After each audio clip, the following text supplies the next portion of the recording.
Hey guys, Adrienne Green here, and today I am going to talk to you about the logistics of becoming a resident in the Chattanooga area. This is the first in a new series I am making called Moving Monday, and you can expect a new post every Monday here on the YouTube channel about moving to the Chattanooga area. So if you haven't already, make sure to subscribe, and if this video, which you can see the recording date right below, if this is not new, click around my YouTube channel and see the remainder of these Moving Monday posts if you're thinking about moving to the Chattanooga area.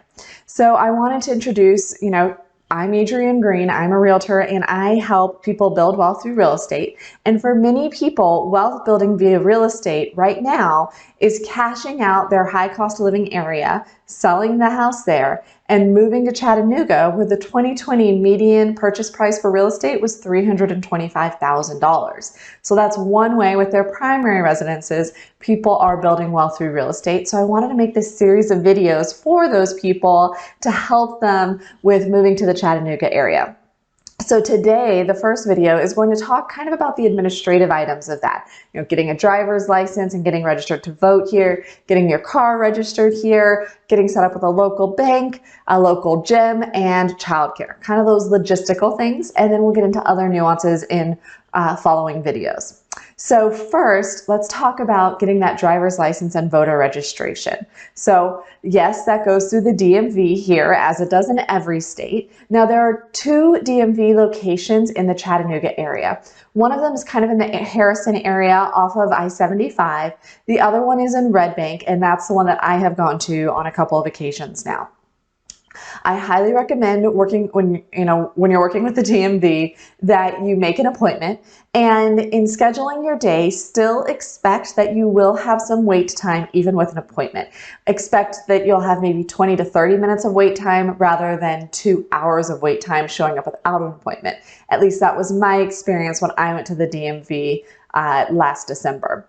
The other thing that I'd mentioned about the DMV is they're very particular about the documents that they request. They do require 2 proofs of residency that need to have your name on it and that need to be originals, not copies. And if you think, oh, this is going to be good enough, if it is not clearly that, it will not be good enough. So, let's say you are John Doe and one of the utilities isn't just Jane Doe, your spouse's name. But, on another document, there's both of your names. That will not count. That will not prove to the DMV that utility bill and just your spouse's name is enough to show that you're a resident as well. They are very particular of needing two verifications that have your name on it. So that's kind of a heads up to save you some time in that regard.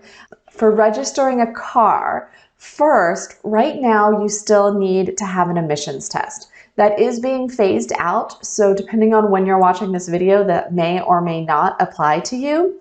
And if you do need to have an emissions test, there are various locations throughout the Chattanooga area to do that. And then once you have the emissions test, you need to go to the Hamilton County Clerk in order to actually register your vehicle. There are, again, 2 locations for that. One of them is in the Harrison area right by the DMV in that area, so it may be possible for you to knock both out at the same time. The other one is in the courthouse building downtown. So we've talked about driver's license, you're going to the DMV, you're making an appointment to save yourself some time, and then for car registration, you're getting an emissions test, and then you're going to either the county courthouse or the clerk's office in Harrison to finish that. So now that your car is legal, let's talk about getting everything else you need situated here, okay? First, for a local bank, I have been happy with First Bank. A lot of people also really like the Tennessee Valley Federal Credit Union, TVFCU. Those are a couple of options. There are a ton of banks in the area. I really recommend researching and seeing what you like in a bank and what bank best fits that. You should have a lot of options here. Then for a local gym, the 2 most popular ones in the area are YMCA and Sports Barn. I personally belong to the YMCA. There's several YMCA locations throughout the Chattanooga area, and with one membership, you can go to any of them. What I liked about the YMCA is they have what they call Child Watch, and with your YMCA membership, your kids can get watched during the Child Watch hours, and there's no extra charge. The other thing I liked is that they have an indoor pool at the location that I go to, so we can use that to get the kids in the pool and swimming as well.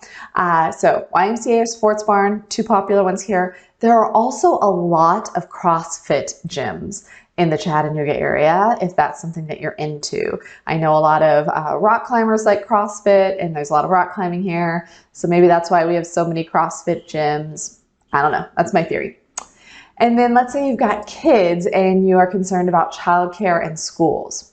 If your children are not yet school age, you want to reach out to the various preschools or childcare options that you're looking at as soon as possible, as there could very well be a waiting list, especially if you're closer into downtown where there's less options. If you're in Hickson or East Brainerd, there's a lot of options there.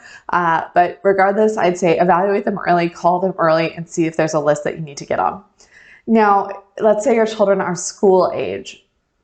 Private schools are a really big part of Chattanooga's culture.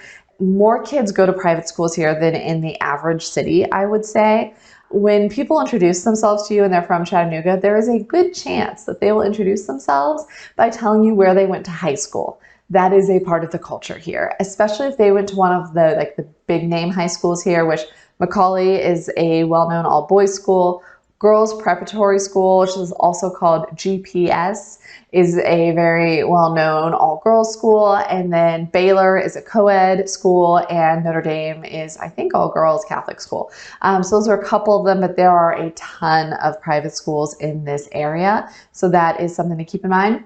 And so other thing with the private schools, some of them are K through 6, some of them are K through 8, some of them are K through 12, and then some of them, especially those big name ones, are like 6 through 12. So if you are looking at those private school options, it might be a little overwhelming at first. Yeah, I know, I get it. That's how it was when we came to, I get it. If you're looking at public schools, greatschools.org is a nice resource that has a lot of data, and that's where I'd recommend looking if you're looking at public schools. So I hope that kind of gives you some guiding points as you look at moving to the Chattanooga area and getting your logistics of stuff figured out here. If this video has been helpful, please thumbs up, write your thoughts in the comments below. And again, this is part of my new Moving Monday series, so subscribe to the channel to find out more as we go along. Thank you so much. Adrienne Green here. I hope you have a great day.